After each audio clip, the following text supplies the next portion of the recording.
मातृशक्ति को जो अपने जीवन के उत्कर्ष और अपने जीवन के आनंद को छोड़कर यहाँ पर विराजमान हैं और परमात्मा की उस झलक और परमात्मा की उस तृप्ति को पाने को आतुर हैं, ऐसे सभी सज्जनगण, आर्य समाज और इस संस्था के अध्यक्षीय महानुभाव सभी को सादर नमस्ते। आज का विषय थोड़ा सा हमारी परिस्थिति के संगत रखा गया है और ये विषय बहुत सारे लोगों के मन में रहता है कि हमारी ये जो अवस्था है जिसको शरीर के रूप से वृद्धावस्था या बुढ़ापा कहते हैं, ये वस्तुतः किन उद्देश्य को लेकर हमारे पास आती है। परमात्मा का ऐसा क्या विधान है जिसके कारण हमें बुढ़ापा या वृद्धावस्था मिलती है और ये जो अवस्था है ये किस लिए भगवान ने हमको दी है। एक बार एक बच्चे ने किसी व्यक्ति से पूछा कि यदि एक आदमी अपने बिल्कुल अंतिम पड़ाव पर है और उसका शरीर छूटने वाला है तो उसको पेड़ लगाना चाहिए या नहीं लगाना चाहिए। तो वह बच्चे का सवाल बहुत तार्किक था कि वस्तुतः अभी वो बिल्कुल अपने अंतिम समय में है और यदि वो पेड़ लगाएगा तो उस पेड़ का जो फल है वह उसको नहीं मिल पाएगा या वह शायद ये भी ना देख पाए कि वह पेड़ पूरा लगा है या नहीं लगा। तो उसने ये बात पूछी, पर ये बात का ऋषियों ने उत्तर दिया कि हमारे यहाँ जो बुढ़ापा है या जो वृद्धावस्था है वो शरीर की आती है, आत्मा का बुढ़ापा या आत्मा की वृद्धावस्था नहीं आती। तो वस्तुतः आत्मा मतलब मेरी कभी वृद्धावस्था नहीं आई। जब हम ये दो शब्दों में उलझ जाते हैं कि मैं और आत्मा, तब एकीकार नहीं होता, तब एक संबंध नहीं बनता और हम ऐसा सोचते हैं कि मैं मतलब शरीर और मेरी वृद्धावस्था आ जानी है और शरीर की वृद्धावस्था आ जानी है। पर जो आत्मा है, जो वस्तुतः मैं हूँ, उसकी वृद्धावस्था तो आती ही नहीं है। जो वो बच्चे ने पूछा कि जो पेड़ लगाया जाएगा उस पेड़ का फल वो है वो अगले जन्म में पाएगा। मित्रों, शरीर को जो कष्ट होता है, दो अंतर है शब्दों में। एक शब्द है दुख और एक शब्द है कष्ट। हम पूरे जीवन भर, विशेष रूप से आप लोग जिस पड़ाव पर हैं, आपने पूरे जीवन भर बच्चों के लिए, परिवारों के लिए, रिश्तेदारों के लिए, समाज के लिए कुछ कष्ट उठाए होंगे। पर उन कष्टों को यदि आप बहुत गहराई से देखें तो ऐसा हुआ होगा कि वह सारे कष्ट आपके दुख में परिवर्तित नहीं हुए होंगे। एक माँ बच्चे को पालने के लिए बहुत कष्ट उठाती है, लेकिन क्या वह हर कष्ट दुख है? एक पिता अपने बच्चे को पालने के लिए शुरू से अंतिम सांस तक प्रयत्नशील रहता है, क्या वह कष्ट दुख है? एक बहुत अच्छे सन्यासी का विवरण आता है कि जब वो पहले, जब ये स्टेजेस नहीं बना करते थे और सड़कों पर प्रचार प्रसार हुआ करता था, तब वह रैली में जाया करते थे और फिर उन्होंने देखा कि भीड़ बहुत ज्यादा है। जब भीड़ बहुत अधिक हो गई है तो यह कठिन है कि वह जो वक्ता है वो ऊंचा दिख पाए। तो उनके जो सहयोगी थे साथ में, उन्होंने कहा, मुनि जी एक काम करता हूँ, मैं झुक जाता हूँ और आप मेरी पीठ पे खड़े होकर व्याख्यान दे लेना। तो मित्रों, कष्ट तो उनको जब हो रहा था क्योंकि उनकी पीठ पे एक दुर्धर सन्यासी या मुनि खड़े हुए थे, लेकिन उनको दुख नहीं हो रहा। तो किसी भी पुरुषार्थ के लिए कष्ट उठाना जरूरी है, पर जब वो पुरुषार्थ हमारा पूर्ण होता दिखाई देता है या पुरुषार्थ हमारा सफल होता दिखाई देता है तो उसका मतलब है कि हम उससे कष्ट नहीं ले रहे हैं, हम कष्ट के बावजूद उससे दुख नहीं ले रहे हैं। तो हमारा यह जो जीवन रहा, जिस परिस्थिति में आज आप सभी हैं, वह परिस्थिति उस समुत्कर्ष की है जहां पर आप अपने अनुभव एक ऐसे समाज को दे सकते हैं जिन अनुभवों की बहुत ज्यादा जरूरत है समाज को। तो यह विचार करना, क्योंकि शरीर की शक्ति थोड़ी सी कम हो चुकी है, शरीर में निश्चय ही कुछ कष्ट होंगे, लेकिन वह कष्ट आपके जीवन में दुख बना पाए या ना बना पाए, ये आपकी मर्जी है। मित्रों, हम एक शिविर में, एक सेशन में गए थे जहां पर हमको वो व्यक्ति मिला जिसको आप सभी जानते हैं, माउंटेनियरिंग की बचेंद्री पाल, बहुत ज्यादा उनका नाम हुआ और उन्होंने अपना प्रत्यक्ष रूप से अपना पूरा विवरण सुनाया। जब उनका एक पैर कट चुका था उनको वहाँ बुलाया गया और उनसे कहा गया कि माउंटेन बेस कैंप में चढ़ने के लिए एक शर्तें होती हैं। जैसे आपके यहाँ शर्त है कि पहले व्यक्ति को 3 महीने रखा जाता है तो देखा जाता है कि वह यहाँ पे रुकने के लिए सज्ज है या नहीं। ऐसे ही वहाँ पर जो शर्त थी कि वह माउंटेन का बेस कैंप होता है छोटा सा ही, थोड़ी सी दूर पे आपको वहां तक जाना होगा। यदि आप वहां तक चले गए तो फिर आपको माउंट एवरेस्ट पे चढ़ने की अनुमति दी जाती है। तो जो 300 मीटर या 500 मीटर का जो छोटा कैंप होता है वहां पर वो बता रही थी कि वह जब गई तो उनके पैर से पूरा रक्त निकलने लगा और बहुत असंभव हो गया उनके लिए जाना। और फिर उन्होंने अपनी मेंटर जो थी, अपनी कोच जो थी, उनके पास गई और उन्होंने कहा कि मुझे फिर भी चढ़ना है। उन्होंने कहा कैसे होगा ये, तुम्हारे पास लोग 2-2 पैरों से नहीं चढ़ पाते, आपके पास तो मतलब अंग उतने थोड़े भंग हैं। तो इस प्रकार उनको मतलब बड़ी परिस्थितियों का सामना करना पड़ा, लेकिन अंत तो गत्वा हम जानते हैं कि उन्होंने उसी परिस्थिति में वहाँ ऊपर चढ़ी। और जब वो चढ़ गई तब वो बता रही थी कि जब चढ़ने के बाद व्यक्ति को ऑक्सीजन सिलेंडर लेकर जाना होता है, और यदि आप ऑक्सीजन सिलेंडर ले जाने में समर्थ नहीं हैं तो आप जैसे जैसे चढ़ तो जाएंगे लेकिन वापस कैसे आएंगे, वह बहुत बड़ी समस्या बन जाती है। तो उन्होंने कहा मैं चढ़ तो गई थी, लेकिन जिस स्तर से मैं जितना वजन उठा पा रही थी उससे ये जरूर हो गया कि मैं जा तो सकती हूँ, अगर मैं वजन उतना नहीं उठा पाई, क्योंकि ऊपर जाते जाते ऑक्सीजन बहुत कम होती जाती है तो आपकी सांस ज़्यादा फूलती है बजाय जो आप यहाँ पर इस वातावरण में महसूस करते हैं। और वहाँ पे जाने के बाद उनको लगभग एक सिलेंडर जो था वो आधे रास्ते में छोड़ना पड़ा कि मैं ऊपर एक सिलेंडर से ही जाऊँगी। और जब वो वहाँ चली गई तब उसके बाद उनका लगभग आना जो है वो असंभव सा हो गया, परंतु उन्होंने फिर परमात्मा का नाम लिया और कहा अगर ये इतिहास बनना है तो बनना है और नहीं बनना है तो मैं इतिहास का भाग बन जाऊंगी। ऐसा सोच के उन्होंने उतरना चालू किया।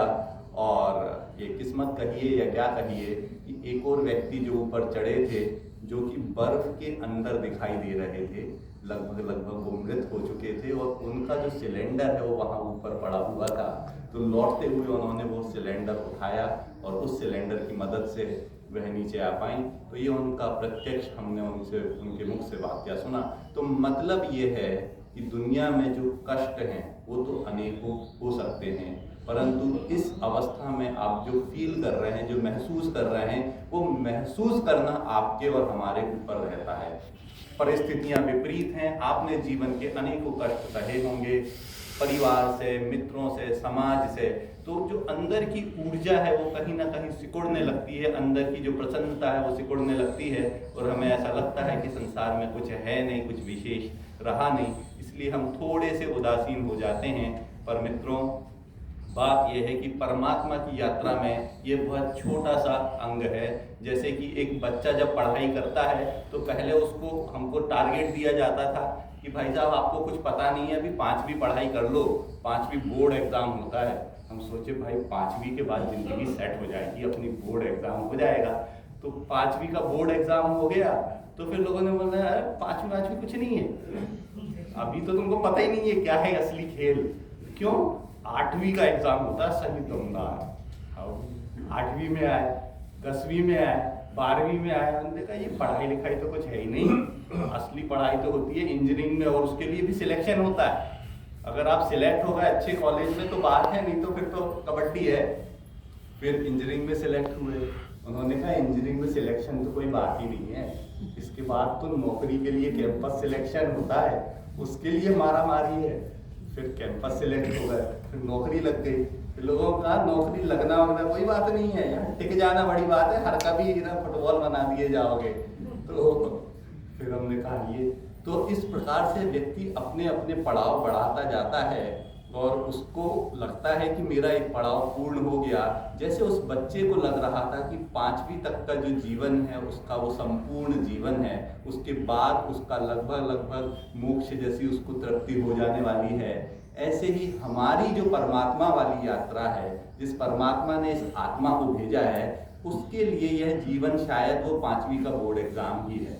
तो अगर आप उस परिस्थितियों को देखकर आपको समाज से क्या मिला, परिवार से क्या मिला, ये सब विचार करके अगर आप दुखी होते हैं, परेशान होते हैं, तो मित्रों, इस परेशानी को हम दूर कर सकते हैं। यह हमारी अज्ञानता होगी कि हम उन परेशानियों से जूझकर, उन परेशानियों, उन कष्टों से जूझकर अपने आप को दुखी कर लें। तो आर्य समाज का जो इतिहास रहा है उसने सदा ही आंदोलनों पे और कुछ करने पर जोर दिया है। तो आप जिस अवस्था में हैं, परमात्मा ने ये ऐसी अवस्था बनाई है जिसमें डिस्ट्रैक्शन सबसे कम हो जाते हैं, तो मनुष्य के लिए फोकस करना बहुत आसान हो जाता है। इसलिए जो संन्यास की जो व्यवस्था है कि इस व्यवस्था में आपने वो सारे कष्ट देख लिए, सारा मोह देख लिया, सारा राग देख लिया, तो अब आपके और हमारे लिए ये आसान है कि हम किसी ध्येय पर सुरक्षित रूप से, सजग रूप से और अच्छे रूप से हम चल सकें। तो इसलिए ऋषियों ने ये व्यवस्था की थी कि इस अवस्था के व्यक्तियों को एक कर्मठता के साथ समाज कल्याण के लिए निकलना चाहिए, क्योंकि एक डर भी होता है और वह जो डर है वह बहुत उचित है। यदि ब्रह्मचारी या गृहस्थी समाज कल्याण के लिए निकलता है तो उसके साथ बहुत सारी विडंबनाएं हैं। एक तो शरीर की अवस्थाओं के कारण उसका डिस्ट्रैक्शन हो जाना, उसका पतित हो जाना बहुत आसान है, क्योंकि वो उस परिस्थिति में ही है। और यदि वह समाज प्रचार में कहीं पतित हो जाता है तो समाज में बहुत बुरा प्रभाव पड़ता है। आपने कई सन्यासियों के भी वाक्य सुने होंगे जिनका जीवन बाद में जाके पतन की ओर चला गया, जो अपने जीवन को नहीं संभाल पाए। तो इसलिए ऋषियों का ये विधान था कि ये जो संन्यास वाली है, ये जो वृद्धावस्था वाली उम्र है, इसमें हम जाकर जब हम हमारी इंद्रियां शिथिल हो जाती हैं, और ये बहुत अच्छा कार्य है। एक व्यक्ति से मैं मिला, परिचित हैं, उन्होंने कहा कि जो सोच, जो विचार करने वाली जो बात है, वह सबसे ज़्यादा होती ही जब है जब शरीर काम करना बंद कर देता है। मैंने कहा कैसे? वो एक बड़ी गंभीर बीमारी से ग्रस्त थे, स्पॉन्डिलाइटिस की उसकी। उन्होंने कहा कि जब मैं बिल्कुल, शरीर मेरा शिथिल हो चुका था, मैं लगभग भागने दौड़ने के लायक नहीं था, सब देखता रहता था, परिवार वाले पार्टी में जा रहे हैं, बच्चे खेल रहे हैं, मैं पड़ा हुआ हूँ, और उस समय मन जो सूक्ष्मता से काम करता है, जीवन के यथार्थ दर्शन कराता है कि यही है जिंदगी। जब आप असलियत में विचार करोगे तो आप असलियत में जो खोखलापन है, अकेलापन है, वो आप एक बिस्तर पे लेटे हुए जब रहते हो, आपका शरीर काम करना बंद कर देता है लगभग, तब आप वह असलियत को महसूस कर पाते हो, और तब आपको समझ में आता है कि मैं इसलिए संसार में आया था, मेरे जीवन का लक्ष्य क्या है। तो आज भी हमको और आपको ये विचार करना होगा कि हमारे जीवन का लक्ष्य क्या है। अब आप सोच सकते हैं कि अब हमारी तो इतनी उम्र हो गई है जी, अब हम क्या अपने जीवन का लक्ष्य विचार करें। परंतु अगेन वही बात है कि आपने अपने आप को 5वीं का बच्चा मान के रखा हुआ है या नहीं। अगर आपने 5वीं का बच्चा माना हुआ है तो शायद आपके लिए उम्र हो गई है, परंतु आप परमात्मा की यदि क्लास में हैं तो आपकी कोई उम्र नहीं हुई है, आप निश्चित ही बच्चे हैं और आप अपना काम कर सकते हैं। 2 प्रकार के पुत्रों की चर्चा हुई है। एक तो बायोलॉजिकल बच्चे होते हैं जो हमारे शरीर के अंग से, रजबीज से निर्माण होते हैं, और दूसरा ऋषियों के हिसाब से ज्ञान पुत्र होते हैं। स्वामी अमृतानंद जी सरस्वती जी की अंत्येष्टि थी जमानी आश्रम इटारसी के पास गुरुकुल में। वहाँ पर अनेकों लोग आए हुए थे, उनके परिवार के पुत्र भी आए हुए थे, हम शिष्य रूप में वहाँ पे गए हुए थे। पर वहाँ पे एक विशेष अनुभूति हुई कि सभी थोड़े से उदास थे, सभी रो रहे थे, परंतु जो उनके ज्ञान पुत्र थे उनके लिए वो स्थिति संभालना बहुत कठिन हो गया था, क्योंकि वो एक एक क्षण जो उनके साथ बिताया गया था, जंगलों में जाना, मचान पे जाके बैठना। एक बार स्वामी जी अपनी घटना, हम लोग साथ में गए, वहाँ जमानी आश्रम के सामने बहुत बड़ा जंगल है। उन्होंने कहा चलो, चलिए, चल तो दिए। अब वहाँ जंगल में जाने के बाद इतना जंगल की मतलब धूप की रोशनी भी नीचे धरती पर ईमानदारी से नहीं पड़ रही थी, पत्तों पे पैर रखो तो चर आवाज आ रही थी, कहीं उल्लू बोल रहे थे, कहीं मोर बोल रहे थे, तो चलते जा रहे थे, प्रश्न भी नहीं कर सकते थे कि स्वामी जी कहाँ लेकर जा रहे हैं आप। चलते चलते बीच जंगल में पहुँच गए, जहाँ से तो मनुष्य, आजू बाजू के जो गाँव के मनुष्यों की आवाज़ें आती हैं, गाड़ियों की वो आवाज़ें आना भी लगभग बंद हो गई थी। फिर वहाँ एक बाबा बैठे हुए थे, फिर उनसे परिचय कराया, बोला ये यहाँ के चंदन के झाड़ों की सुरक्षा करते हैं, इसलिए यहीं रहते हैं। मैं तो इतने घनघोर जंगल में? बोले हाँ। यही रहते हैं। तो उनका मचान था ऊंचाई पे, तो उन्होंने कहा मचान पे आप चढ़ जाइए। मचान पे चढ़ने के बाद फिर वहाँ पर स्वामी जी बैठ गए। उन्होंने कहा आप भी बैठो। मैं उनका चेहरा देख रहा था कि अगला इंस्ट्रक्शन क्या आने वाला है। उन्होंने कहा हम यहाँ संध्या करेंगे, आंखें बंद कर लीजिए। आंखें तो बंद हो गई थी, लेकिन जो स्थिति मन की थी, तो मित्रों ऐसे कर करके हमने उनके जो ज्ञान पुत्रता की पात्रता पाने का प्रयत्न किया है। अभी शायद हम उतना प्राप्त नहीं कर पाए, तो निश्चित ही आपके जो भौतिक पुत्र हैं, पुत्रियां हैं, मित्र हैं, वो यहाँ पर हो भी सकते हैं आसपास में, या नहीं भी हो सकते हैं। लेकिन हमारा उद्देश्य है और हमारा कर्तव्य है कि हम अपने ज्ञान पुत्रों को जन्म दें। वो ज्ञान पुत्रों को जन्म देने के लिए ही हमको कर्मठ रहना पड़ता है। ये बहुत संभव है कि हमारे जो बायोलॉजिकल या जो पुत्र पुत्रियां जिनको हम मानते हैं, वह हमारी आज्ञा का पालन करें या न कर पाएं। तो मैं अपने बच्चे से बोल रहा था कि यार मैं तुझे पढ़ाने के लिए बोलता हूँ, तो तुम तो पिताजी ऐसा पिताजी वैसा, और मैं तो बाहर जाता हूँ तो इतने सारे कॉलेज में मेरे को लोग बुला रहे हैं कि आप आओ हमारे बच्चों को सिखाओ। बच्चे भी बता रहे हैं कि बोले आप उन्हीं को पढ़ा दिया करो ना। वैसे बात सुनने में बहुत बुरी लगी मुझे, लेकिन वस्तुतः मैंने सोचा कि जब इनको आवश्यकता नहीं है तो जिनको आवश्यकता है उनको क्यों नहीं पढ़ाया जा सकता। तो प्रायः व्यक्ति गृहस्थ में ही गलती कर देता है कि वो एक ही जगह घूमता रहता है। एक बड़ा अच्छा वाक्य है जो मैं प्रायः अपने मित्रों को सुनाया करता हूँ, जो हमारी अवस्था में है। बायोलॉजी के एक प्रोफेसर थे। वो प्रोफेसर इस बात से बड़े दुखी थे कि उनका जो बेटा है वो बायोलॉजी विषय में रुचि नहीं रखता है। तो पूरे जीवन भर लगभग वो संघर्षरत रहे कि कैसे तो मेरा जो बेटा है वो बायोलॉजी का छात्र बने और उसको ग्रहण करें, परंतु वो जो पुत्र था उसका तो रत्ती भर मन नहीं था बायोलॉजी में। तो जैसे भी करके उन्होंने अपना जीवन यापन कर रहे थे। उनके एक मित्र ने एक सेशन अरेंज कराया हुआ था, एक कॉन्फ्रेंस एक कॉलेज में अरेंज कराई हुई थी। तो उन्होंने कहा कि आप एक काम करो कि आप मेरे साथ आओ। उन्होंने कहा नहीं जी मुझे ये कॉन्फ्रेंस पसंद नहीं है, मैं प्रोफेसर अच्छा हूँ बढ़िया अपना नहीं। उन्होंने कहा आ जाओ ऐसे ही, आप तो बस आना। वो आए तो उनको मंच पे बिठा दिया गया और वह सहज रूप में बैठ गए और मंच संचालन हो रहा था। चलते चलते उन्होंने कहा कि मेरे साथ एक व्यक्ति उपलब्ध हैं, मेरे मित्र हैं, वह बायोलॉजी में बड़ी अच्छी कमांड रखते हैं। वो आपके सामने बायोलॉजी के कुछ सिद्धांतों के बारे में और उनका बायोलॉजी से संबंध कैसे रहा जीवन भर वो बात बताएंगे। तो उनको पॉइंटर्स देकर उन्होंने संकोचित होकर जैसे तैसे माइक पर आए, परंतु ज्ञान तो था, अनुभव था। उन्होंने बायोलॉजी के बारे में बहुत सारी बातें रखी और फिर उसके बाद ऐसी स्थिति हो गई कि जब वो मंच से उतरे तो हर बच्चा उनसे पूछ रहा था कि आप हमको पढ़ा सकते हैं क्या, मुझे ये दिक्कत है क्या। तो उनको वह अनुभूति होना चालू हुई और उन्होंने अपने मित्र की तरफ देखा और उन्होंने कहा ऐसे बहुत सारे बच्चे हैं जो तुम्हारे इस ज्ञान के और अनुभव के लिए प्यासे हैं, तुम व्यर्थ में ही एक जगह अपना जीवन खराब कर रहे हो।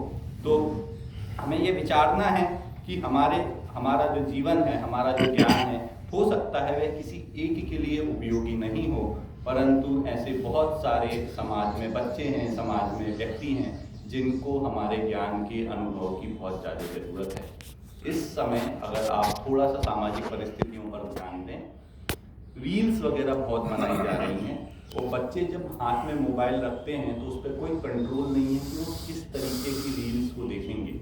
वो प्रायः अश्लीलता का जो विषय चलाया जा रहा है, क्योंकि अश्लीलता कमर्शियलाइजेशन से बहुत संबंधित रहती है।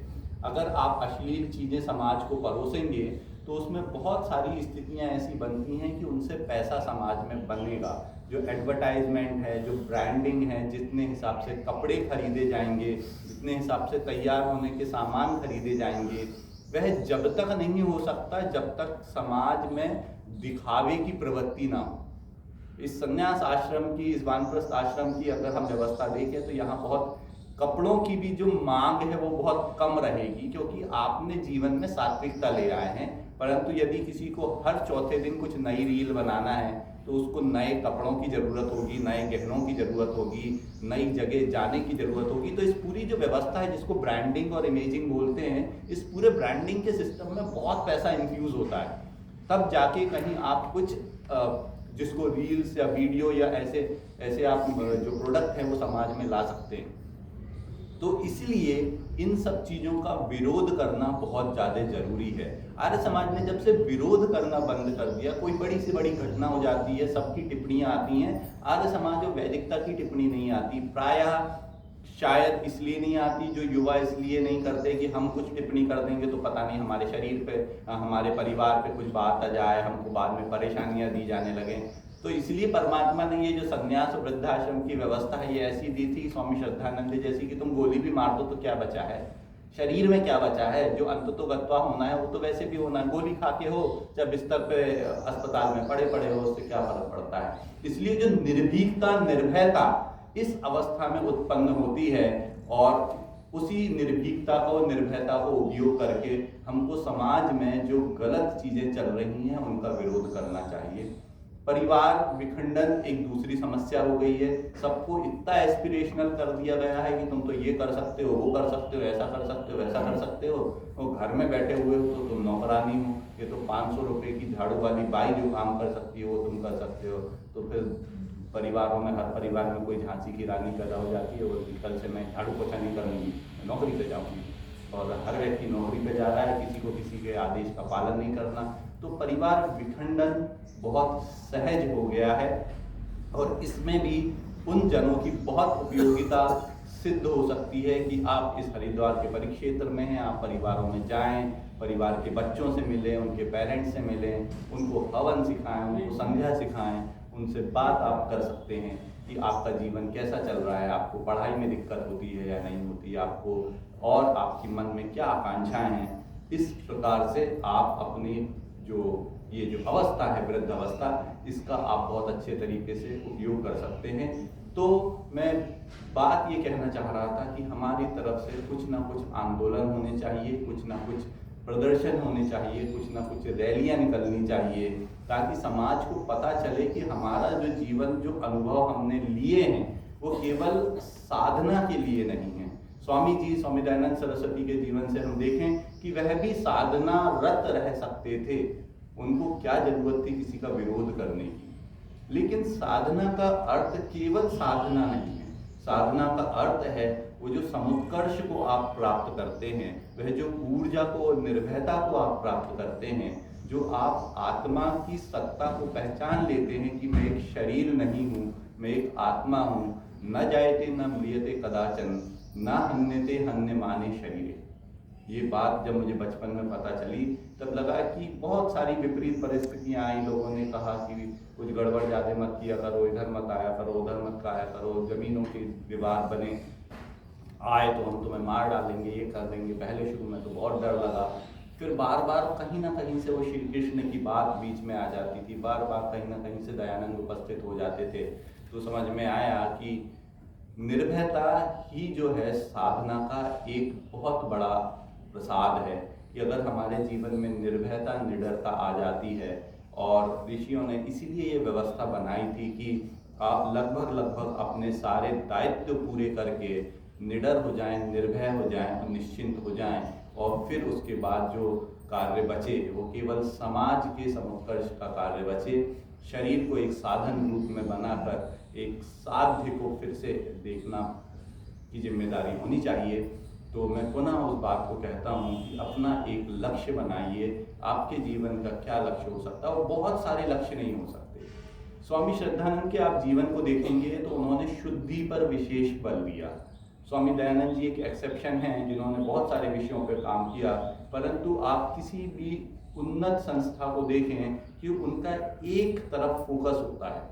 तो हम एज ए इंडिविजुअल एक चलती फिरती संस्था होते हैं, तो हमारा भी एक तरफ फोकस होना चाहिए। हो सकता है आपका फोकस केवल अश्लीलता निवारण पे हो, बहुत सारी चीजें हैं, वेद भी हैं और भी अन्य चीजें हैं, यज्ञ का प्रचार प्रसार है, लेकिन आपकी जो मन और जो रुचि और जो सामर्थ्य है वो किसी एक दिशा में ही काम कर पाएगी। बहुत सारे विषयों में अगर आप लगे रहेंगे तो आप स्कैटर्ड हो जाएंगे और आउटपुट कुछ नहीं आएगा। तो ऐसे ही यज्ञ सिखाना एक विषय है। प्रशिक्षण शारीरिक शायद आप ना दे पाए, लेकिन प्राणायाम का, योग के महत्व से संबंधित प्रशिक्षण दे सकते हैं। मेरी बातें जो हैं इस व्यवस्था के अनुकूल हो भी सकती हैं और नहीं भी हो सकती हैं।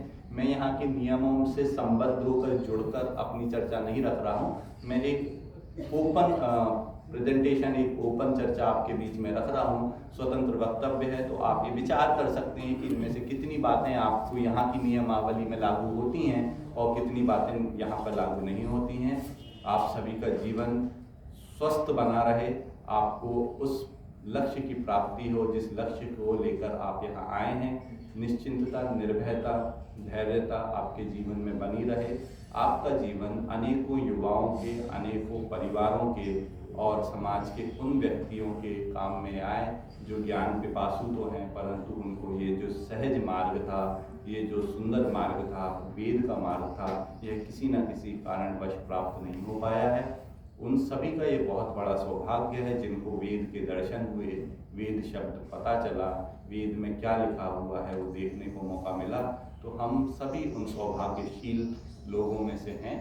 तो इतना ही कह के मेरे समय के अंतराल में मैं अपनी वाणी को विराम देना चाहूँगा। आप सभी का बहुत बहुत धन्यवाद कि आपने मुझे मौका दिया। आपका आशीर्वाद चाहूँगा। धन्यवाद।